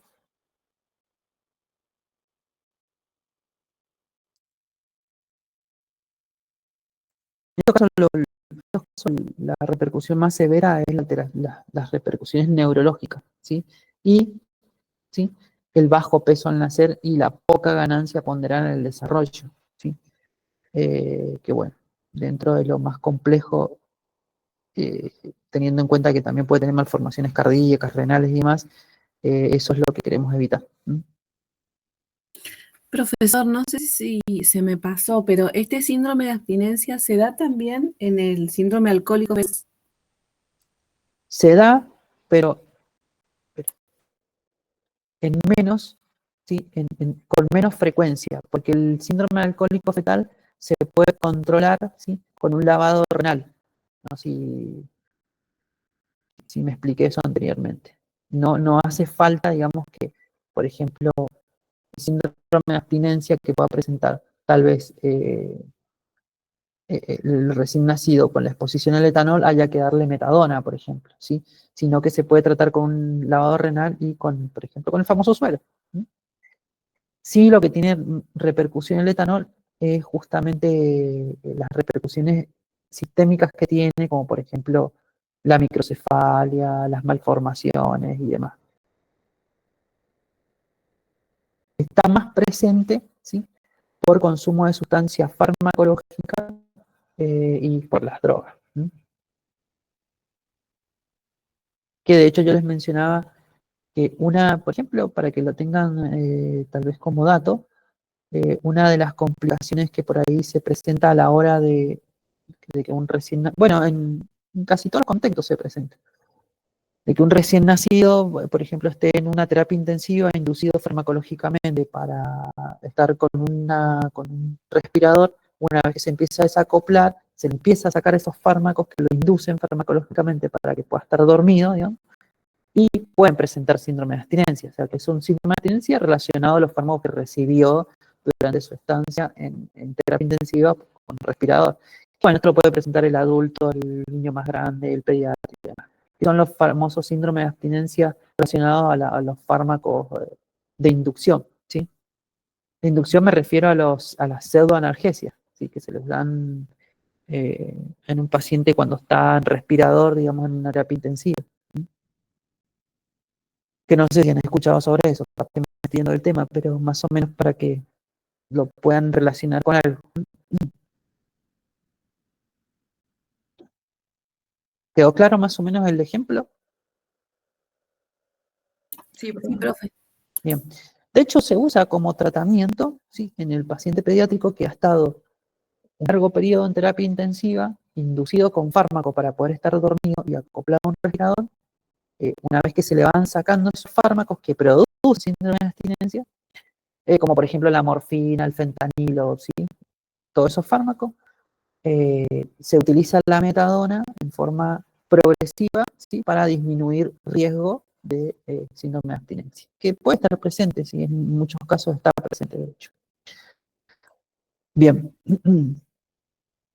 Teniendo en cuenta todo esto que charlamos anteriormente, nos queda solamente evaluar los traumatismos obstétricos del recién nacido. Que bueno, los traumatismos obstétricos en el recién nacido ya no están tan presentes porque por lo general se tratan de evitar, y dentro de la ley de parto respetado y demás, justamente está que se eviten los traumatismos obstétricos. Pero, por ejemplo, a modo conceptual también hay que verlo, hay que charlarlo, hay que analizarlo. ¿Sí? Yo lo he desarrollado esquemáticamente para que se entienda un poco mejor. No es muy difícil de abordar porque está relacionado básicamente a si es en términos fisiológicos o en términos patológicos, o si es en términos, por ejemplo, de una iatrogenia o no, y así lo vamos a poder entender mejor. Los traumatismos obstétricos que se dan, por ejemplo, de forma fisiológica, de forma natural, por ejemplo, constituyen las lesiones fisiológicas propias del parto natural, del parto eutóxico, ¿sí?, que son consideradas normales y que no requieren un cuidado especial, ¿sí? Por ende se denominan fisiológicas. Estas lesiones están motivadas por presiones, ¿sí?, y la hipoxia que fisiológicamente soporta el feto a la salida del canal de parto. Estos son los traumatismos propios del canal de parto en un parto normal que se dan en términos fisiológicos. ¿Sí? Que bueno, puede ser por la compresión de los bordes de los bordes óseos de la cadera de la mamá, ¿sí?, porque la mamá, por lo general, es madre primeriza, o puede estar asociado tal vez a un recién nacido macrosómico. Y por otro lado, tenemos los traumatismos obstétricos de tipo patológico, ¿sí?, que son los que se relacionan, ¿sí?, a una base orgánica que teóricamente pueden presentarse en todos los órganos y aparatos y que requieren cuidados especiales. En este caso, son, ¿sí?, traumatismos que se dan, ¿sí?, con una base orgánica, ¿sí?, con un problema que se da en la etapa gestacional, que pueden presentarse, por ejemplo, desde el punto de vista orgánico y que van a requerir cuidados especiales. Esto ya no sería fisiológico, sino que sería algo patológico.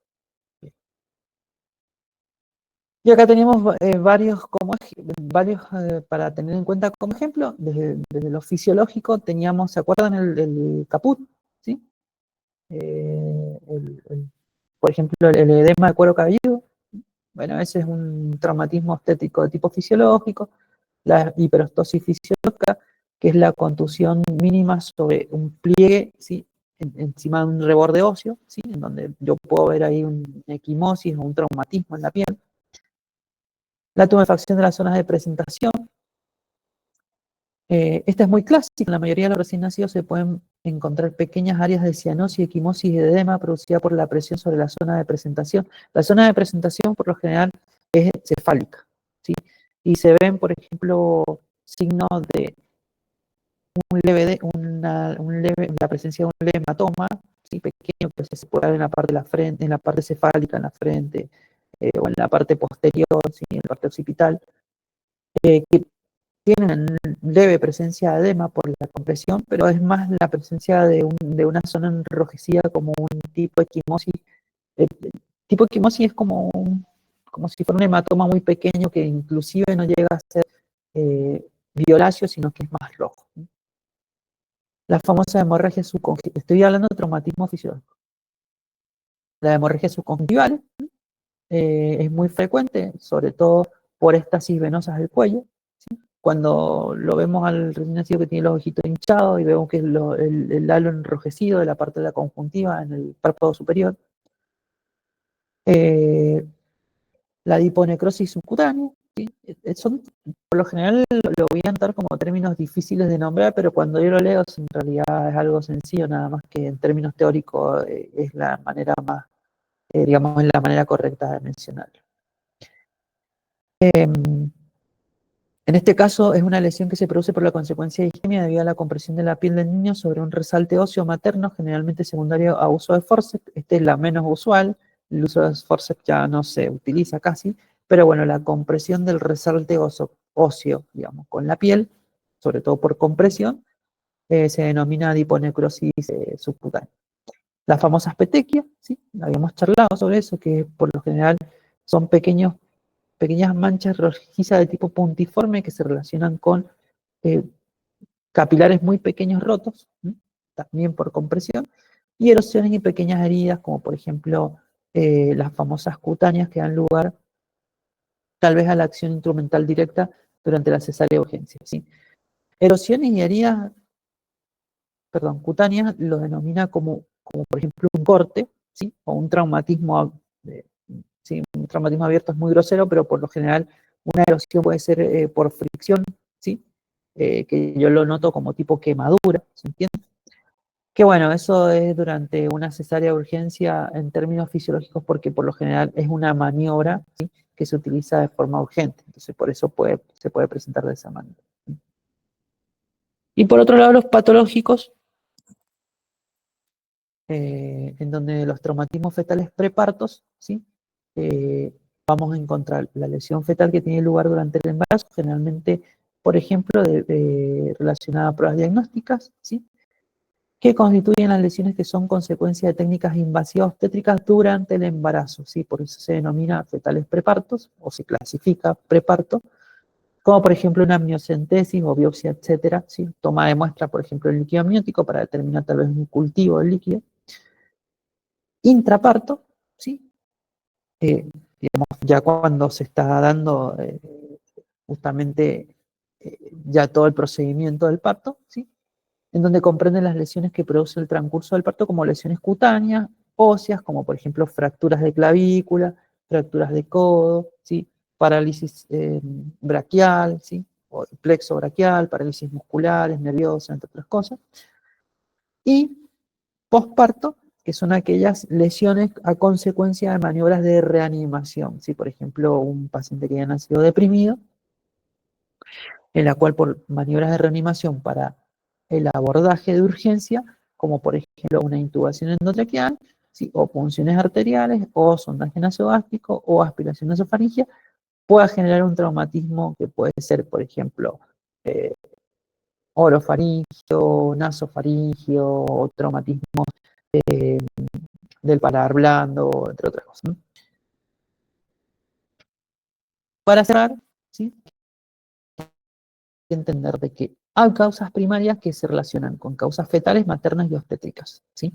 Fetales, ¿sí? Propias del recién nacido, sobre todo los prematuros, ¿sí? Que poseen la principal tanto traumatismos como desangrado y hemorragia. Y, por ejemplo, los de gran tamaño, como el macrosómico, pueden sufrir dificultades en el momento del parto ante la desproporcionalidad que se da entre, por ejemplo, su tamaño y la pelvis materna, ¿sí? Por ende, bueno, tal vez un macrosómico es indicación de nacimiento por cesárea. Maternas, voy muy rápido. Profe, yo me quedé en algo. ¿Estos traumatismos son solo en un parto normal o también en la cesárea? No, estas son causas. Estas son causas primarias, ¿sí? Perdón, de lo que pueden ser traumatismos, ¿sí? Estábamos hablando de los traumatismos obstétricos, ¿sí? Las causas primarias se denominan cuando pueden ser fetales, maternas y obstétricas, y tenemos causas secundarias que son ya directamente relacionadas con la implementación de algún instrumento, ¿sí?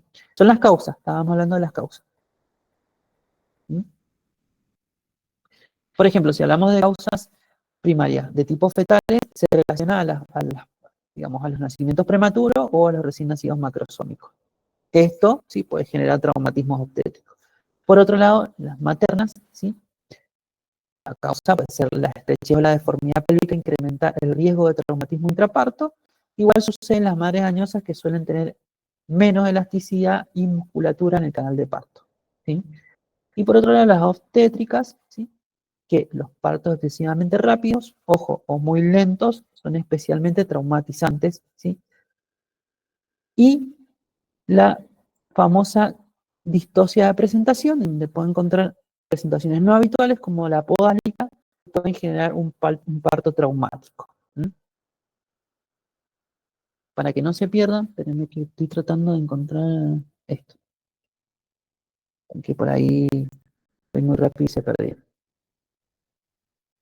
Aquí. Traumatismos obstétricos tengo de tipo fisiológico y de tipo patológico, ¿sí?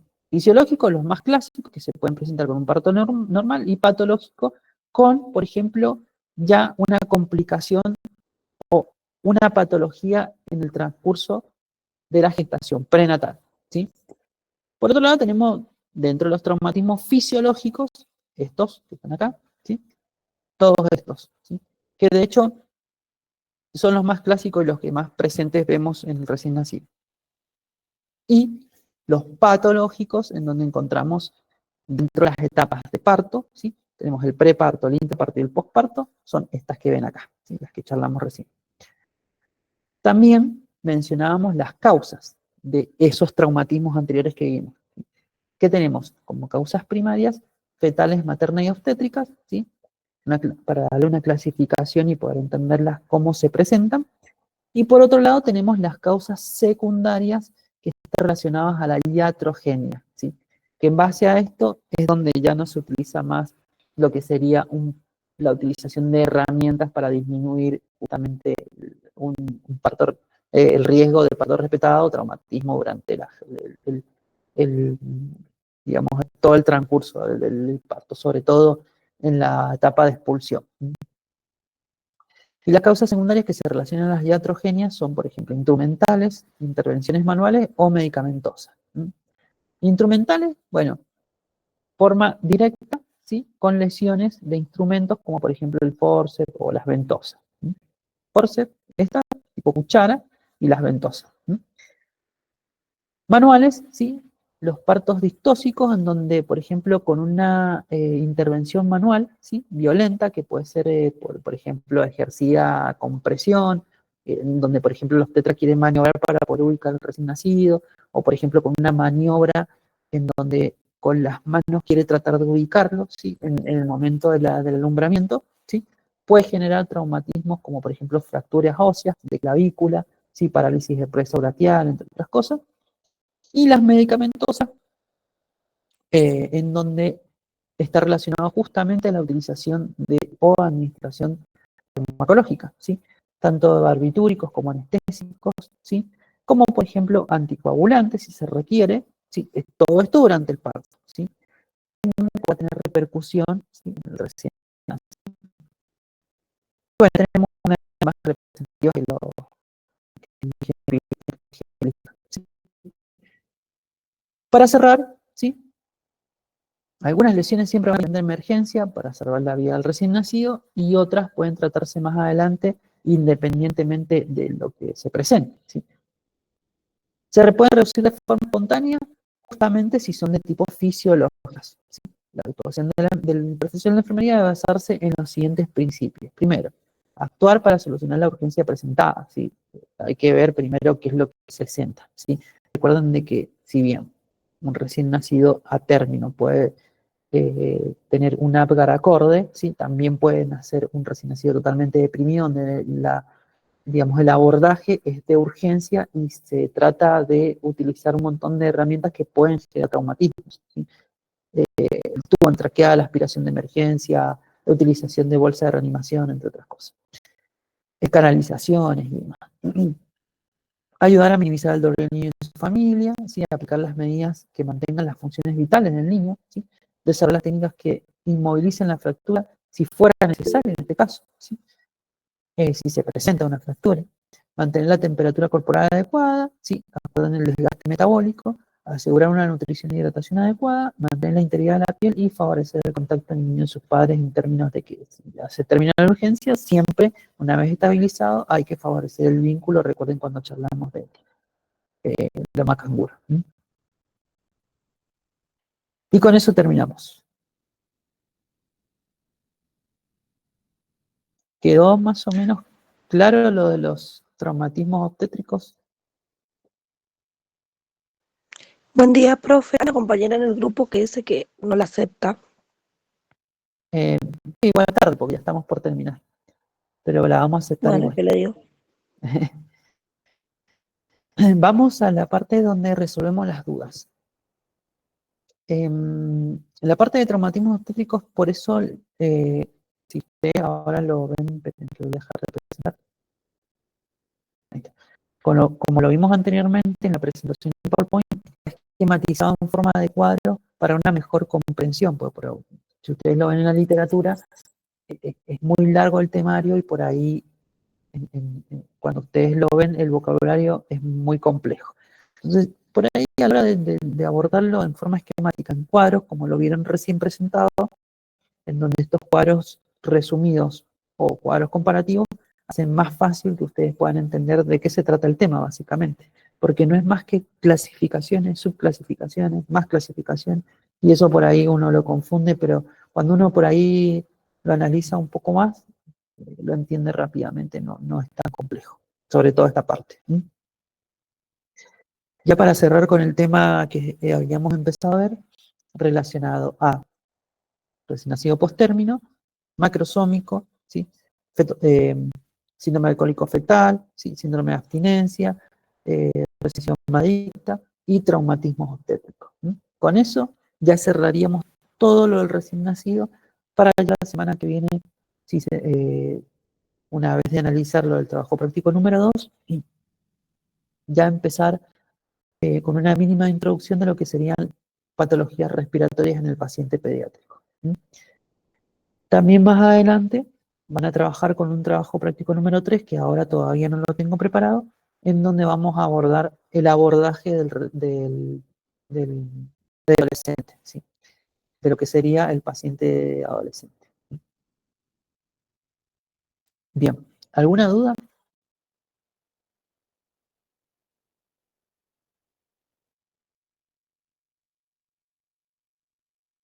¿Alguna duda que quieran consultar? Así vamos resolviendo, y si no hay dudas, voy cerrando la clase de hoy y nos vemos la clase que viene presencial.